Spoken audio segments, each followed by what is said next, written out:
Hey guys, welcome back to my channel. Today we are going to talk all about how to actually become an influencer. My name is Thivi and I am a beauty content creator slash influencer. I've been doing this for several years now and I've made it full time since 2020. I have over 2 million followers on my beauty page on TikTok. I have over 50,000 followers on my lifestyle page on TikTok and I have over 70,000 followers on Instagram. I also have a separate YouTube channel where I have over 1.5 million followers. So I know a little thing or two about influencing and I wanted to share that with you guys. I have my little notes over here so I can follow along and make sure I don't miss anything for you guys. Make sure you hit that subscribe button so you get more videos like this. I love helping you guys out when it comes to influencing. If you want to actually become an influencer, you're gonna have to believe that you're an influencer already. That is the biggest thing. You want to make sure that from the start you act like you're an influencer so that when you get to the point where you're making it full time, you're not scrambling. You're probably like, why would I scramble when things are going more smoothly? That's because people don't actually realize that this is a business. You can still mess up once things are going good for you. So today I wanted to just cover topics that are not really talked about. In influencing there's how to grow and how to grow a big platform, which I've covered in other videos. However, there are other parts of the business that no one talks about. For example, brand deals, agencies, taxes, pitching, brand-friendly content. So we're going to cover those topics and we're going to dive right into brand deals. If you want to be an influencer specifically on TikTok or Instagram, that is going to be one of your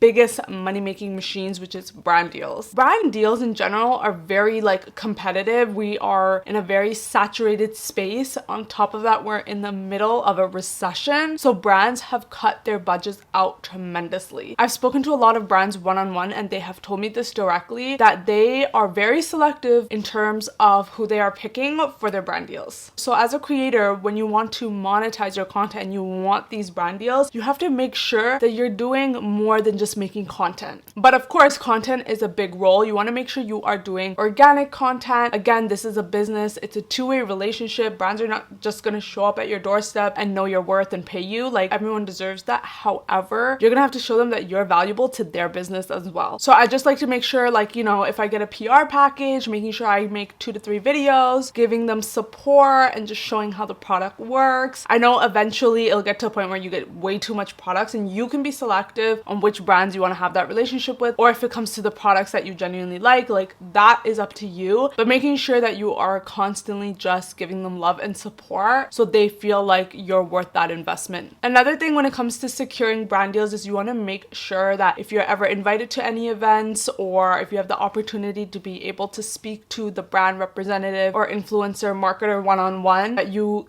take that opportunity and you build that relationship. At the end of the day, they're just one person to you, but to them, you are one of thousands of influencers. And you want to make sure you find a way to stand out and stick out. After a brand partnership is done, you want to make sure that you thank them for the partnership, tell them how much you appreciated it, send them a card. Make sure you use the product that you use in the brand campaign organically after that. That also tells your audience that you actually love the product and you weren't just trying to push it down their throat. Those are just some ways to really just get good on the brand side and secure more long-term partnerships. Because at the end of the day, you just also don't want to be doing one-off partnerships as well. Before I get into the next point, I did make a free PDF where I go over all the specifics of brand deals and brand negotiations and what to do when you want to secure a brand deal. And it just goes into way more detail and it covers other topics within brand deals as well. All you have to do is click the link, submit your email, and it gets sent straight to your email. So make sure you guys check it out if you guys are interested in securing brand partnerships. The next thing I wanted to talk about kind of ties in with brand deals, which is making sure you have brand friendly content. Immediately when someone used to say that, I'm just like, okay, as long as there's no nudes on my page, I should be fine. Wrong. Brands actually look at your page. They look at, do you swear? How do you talk about other people? How do you talk about other brands? There is a difference between saying, I don't like this product, still in a respectful way, but then absolutely slandering slandering brands and like just getting very personal. Like there are people who do that and brands just don't like that. Also be mindful, sometimes if you have minors and that's a good portion of your content and you're not like a parent or guardian, they might think, okay, this person has a minor in a lot of the videos and they perform well, which is fine. If they were to do a campaign, like they were to include that minor, do they need extra permission? That's extra paperwork for them. They don't like that. So just be mindful of your presence and your brand online, because brands do look at that. They want to make sure that their morals and values align with the creator that they choose, and they are very selective of that. A lot of people don't get chosen for that reason, so make sure you guys are brand friendly. Okay, the next thing is agencies. This is a hot topic. A lot of people have very shitty experiences when it comes to agencies. Here are just some tips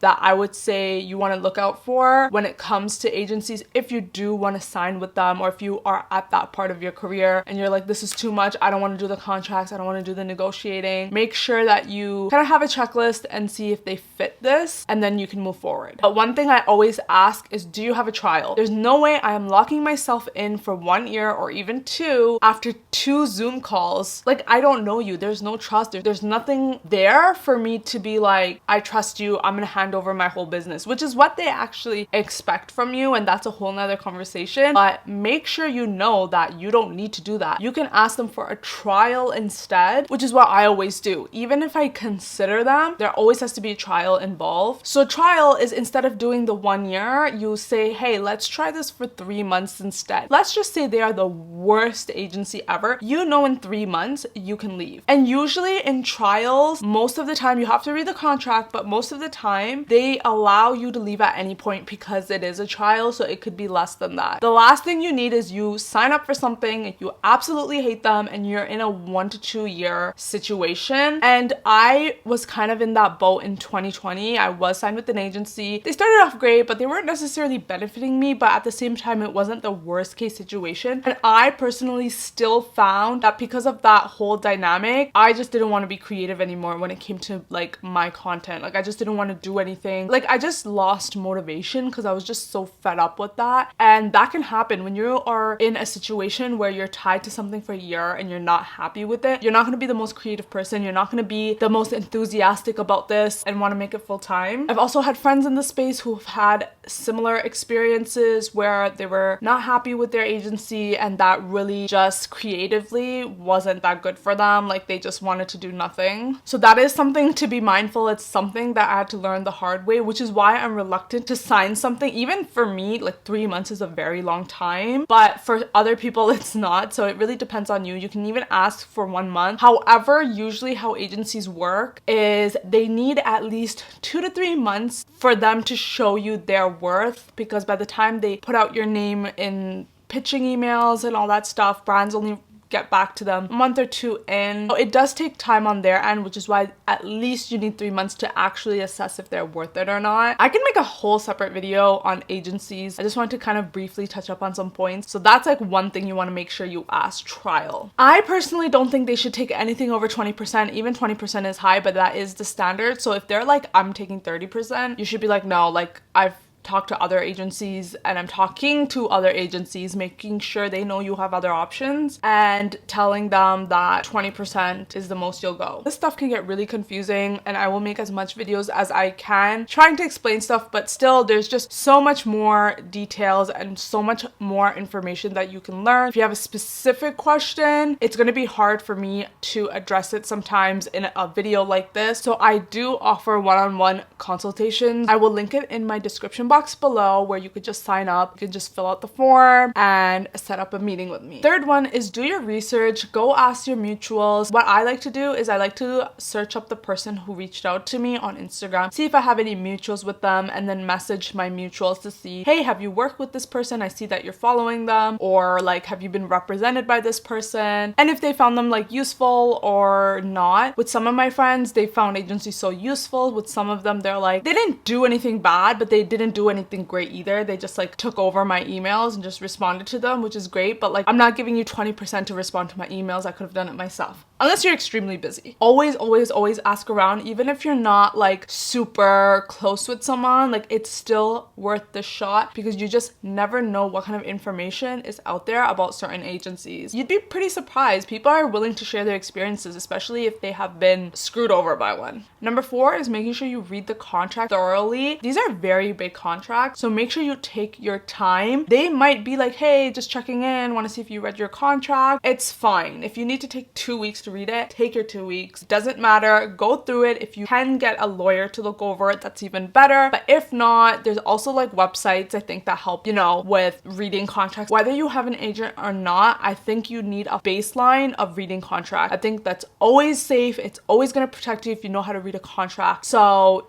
use it as practice, get someone else to read it over with you. Just making sure that the contract is read thoroughly. There's a lot of fine lines and you can always ask questions. You could be like, hey, I don't know what this means. Explain it to me. And then they could write it down, make some changes if you need, and then sign. Okay, so that was about agencies. The next thing is taxes. No one likes taxes. When you're self-employed, taxes is the bane of our existence. But it needs to be done or else you're going to jail. But no, seriously, make sure you are on top of it. What I like to do is I like to separate my personal and business expenses so that I can track my business expenses and nothing gets confused. What I like to do is my income comes in through my business account and then I take whatever I want for personal use and I put it into my personal account and everything else stays. Whenever you want to buy something that you know is going to be a write-off or you know you're using it for your content, just separate it, take a different receipt. Don't like go to Walmart and buy like some makeup products or some, I don't know, whatever it is. And or if you're a food content creator, like don't buy stuff that you're gonna use for a video and then go buy personal items with that. Like separate the two transactions and making sure everything is organized. Number 2 is getting a great accountant. That's very important. I mean, if you are making a lot of money, bookkeeping is really essential. There's also softwares like online that help with that. Oh my god, my throat hurts so bad. Oh my god, allergy season is killing me. But yeah, just making sure you're staying on top of those things and understanding your taxes. It works in different countries, so US is different than Canada, so making sure you understand the difference. I know in the UK, like even if you get PR, you have to like hashtag gifted or something like that, so making sure you understand the rules wherever you live. Also, if you start making, I think the cutoff is like 15 or 30,000, make sure you check what it is in your country. But after you start making a certain amount, it is more beneficial for you to be incorporated. Make sure you incorporate your business so that way it has a business number and you can put that in your taxes. So that is definitely something you need to do. In Canada, there's something called sole proprietor versus like an actual corporation. You could do sole proprietor, but corporation just has more benefits, but you do have to pay in order to incorporate, whereas sole proprietor, you don't need to pay. What I did is at the beginning when I wasn't making as much, I was just a sole proprietor. And then when I started making more, I changed it to a corporation. I know this video had a lot of information, but it's always good to be informed than not. You don't want to learn the hard way. But yeah, I hope you guys enjoyed this video. Let me know what else you guys want to see. I love making videos where I get to help out. I hope this helped you guys, and I will see you guys next time.